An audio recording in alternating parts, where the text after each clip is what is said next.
Hi there, Serial Trader here. Let's check in with the major US indices and starting off with SPX. So here on the bar chart, I was initially working this as just being a fourth wave. So like a 1, 2, 3, 4, 5. But now it's gone too far in time and too far in price for that to be correct. So now it actually looks more like this. We have a 1 up, 2 down, okay, off the triangle EOA bottom there. And now we have another 1 up and 2 down of one smaller degree, okay. And now, if this is the correct interpretation, we're gonna have a third of a third wave strong advance right away. And I'm liking that scenario because this just looks so choppy and corrective on the way down. And importantly, it did not breach below this previous pullback.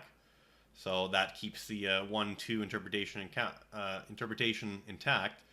Because if we went below that, obviously, wave 2 cannot retrace more than 100% of wave 1. And in this case, we found some strong support so far right around that 786 retracement of this proposed wave 1 up, okay? So I'll just get rid of that fib line there. And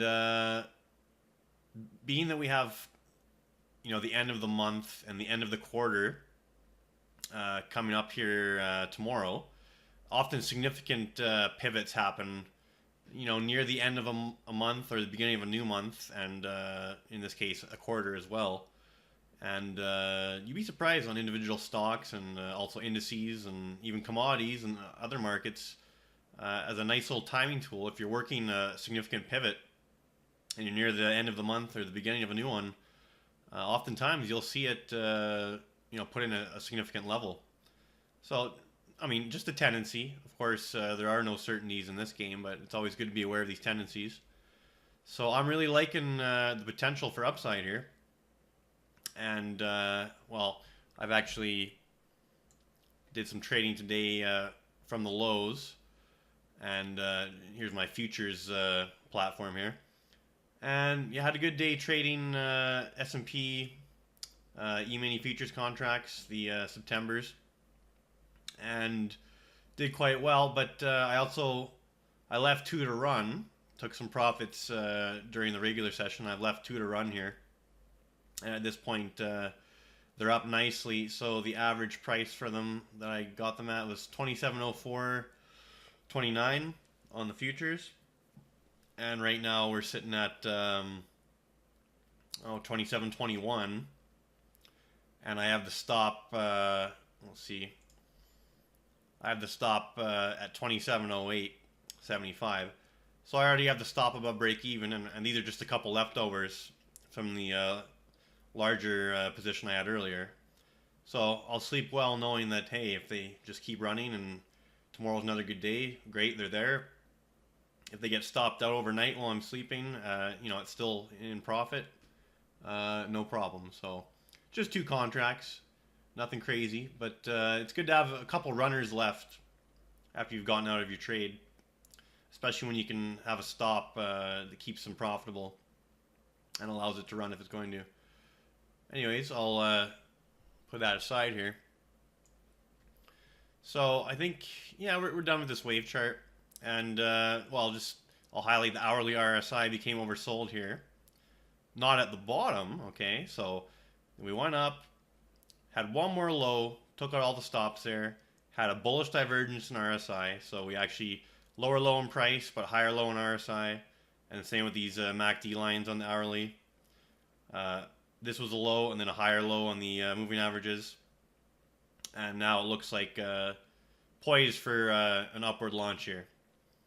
But of course, if you need a stop, it's got to be the low here. It's got to be 26.91. Yes, 26.91.99. So pretty close to 26.92. That must hold at this point. And then more importantly than that, I mean that could get ticked intraday just to take out stops again. But critical support here to keep this bullish interpretation in count sorry, intact would be 26.76.81. Okay, that previous wave 2. So definitely some bullish opportunity here by the looks of it, and pretty good risk reward. So even if you enter now or anywhere in this range, your risk is relatively small for your potential reward to the upside, and that's always a nice feature of a good trade setup. So okay, get out of the wave chart here and go to the candlesticks here on Thinkorswim.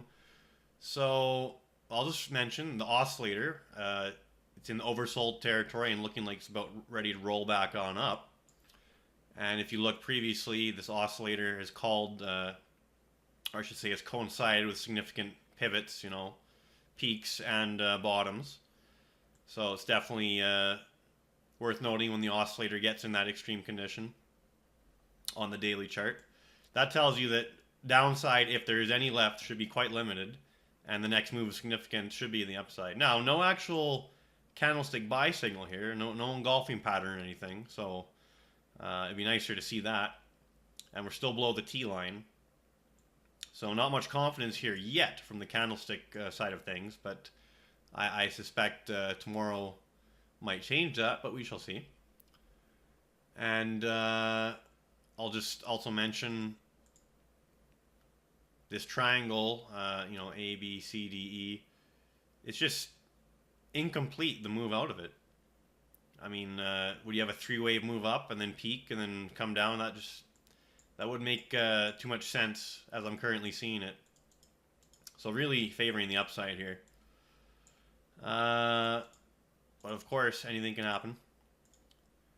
And the Dow Jones Industrial Average just beaten to a pulp here.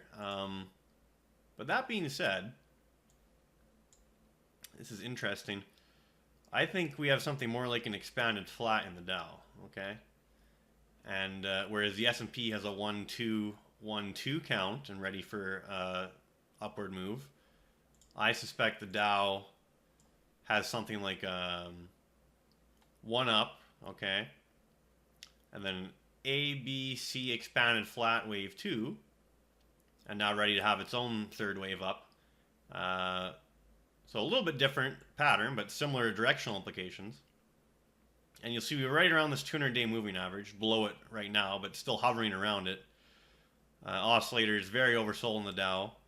And I'll mention still making a higher low above this last capitulation low down here, which was also above this one. So still chugging along in a higher high, higher low pattern. And if this expanded flat interpretation is correct, we might have a really strong move up. And the Dow, it didn't actually have a triangle. It just had just a simple A down, B up, C down, and that was the low for the Dow. And then, like I said, maybe a 1-2, and then a 1 expanded flat 2. Okay, so very, very similar implications, just a little bit different of a pattern. Directionally aligned though, from what I can tell here with the Dow, with the S&P. So the NASDAQ composite. Okay, this interesting. So we had a bearish engulfing at the top there, and I was interested in it, but just wasn't confident enough to take a bearish position, although in retrospective I certainly could have and would have done well. Then another down day, closed below the T-line, gap down, and we've been below the T-line this whole time. Doji, then another bearish engulfing. But then today found support right on that simple 50-day moving average, and now positive trading. But no buy signal here. And well, I just, one more look at the Dow. I didn't think to check if there was a candlestick buy signal. No buy signal on the Dow either. So nothing confirming a reversal from a candlestick perspective on any of the indices. But you know, the Dow is finding support on its 200-day moving average. NASDAQ looks like it's bouncing off the 50-day simple moving average. NASDAQ's also in the oversold condition here on the oscillator. NASDAQ, I think we have, let's go to the hourly chart here. Definitely what can be considered a 5-wave decline, okay? You know, 1, 2, 3, 4, 5. So 5 down, fairly clear, and you have that price gap in the third wave, which is very common. Now you'd be expecting, even if the NASDAQ has already peaked, and the other two indices haven't, that's certainly possible. Still looking like, okay, we got 5 down, looking for a 3-wave advance, possibly, you know, to a lower high. But we shall see. But that's definitely a possibility that the NASDAQ has peaked on a more significant level and that the other two indices haven't. That can certainly happen. But we'll watch it closely. This might also just be 5 down for A, and then you have a B up, C down, and then the NASDAQ continues later on to make a new high. We just don't know yet. But right now, short term 5 down, looks complete. Bouncing off that 50-day moving average. Definitely going to have some sort of advance, likely a corrective advance in the NASDAQ. So a little less bullish from that perspective on the NASDAQ as compared to the other two. Now on the volatility index here, VIX. Yeah, VIX, definitely some upward action, but really still stuck in this lower resistance range. It's really not ringing any alarm bells to me. I mean, if we start getting above, again, this area, the mid-20s, then there could be, you know, a more significant move down in play. But VIX still relatively tame considering all the, you know, downward pressure we've been having short term here.